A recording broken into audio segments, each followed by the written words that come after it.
Tuyok? Tuyok mo, sige. Okay. Sabay mo siya. Sweldo.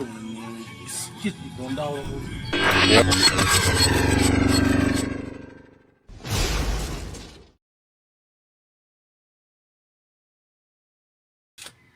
So, hello mga boss. So, nandito tayo sa aking pinsan ngayon. So, magtatanggal tayo ng kanyang Durulac actuator kasi ano to mga boss, nagdi-delay yung kanyang function. Minsan gumana, minsan naman hindi. So, minsan delay pa rin. Kaya tanggalin natin at palitan natin ng bago mga boss. So, ang unit na pala ito mga boss ay Toyota Avanza. So, tanggalin natin.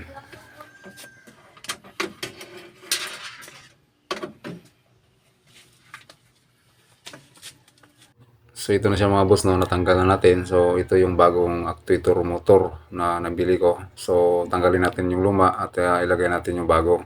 So yung nabili nating bago ay mataas yung kanyang shaft at round din. So ang nakang stock na motor dito ay ano siya, half moon, half shaft. So kailangan nating tanggalin at palitan natin ng bago. Okay.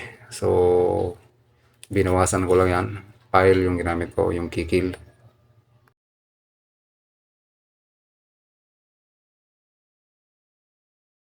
Tuyok? Tuyok mo, sige. Okay. Sabay mo siya. Sweldo. Skit. Ikaw daw ako. Kuya. Okay, testing. Balik eh. Anak. Balik. Balik. Unlock dong. Unlock. Unlock lagi. Sige, sige daw, sige daw. Oh. Lock. Di unlock no? Lock. Unlock.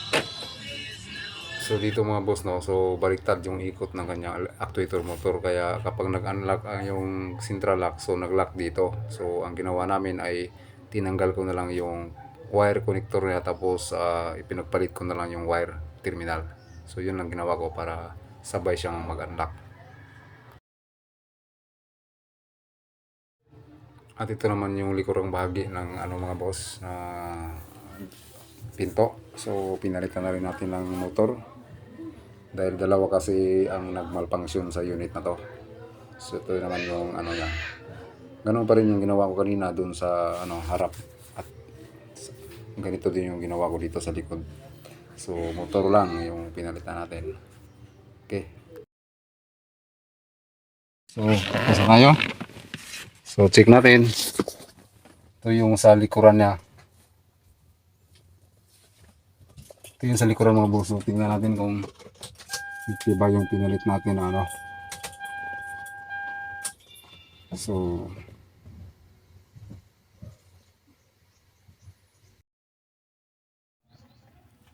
ito pansinin nyo mga boss. So masabay-sabay na siya. Pag in-open ko yung central lock ay nag-open din siya. So tingnan nyo mga boss.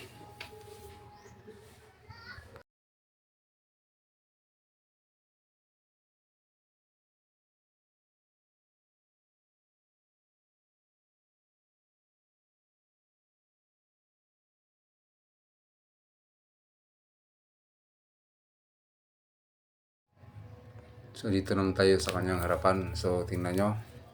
So sasabay na siya during ano, pag in-open ko yung central lock. So yun lang ginawa natin mga boss, no. Baliktad yung kanina. Kaya ipinagpalit na lang natin yung kanyang wire terminal para madali na lang siyang gawin. So goods na mga boss. Maraming salamat sa inyong panonood.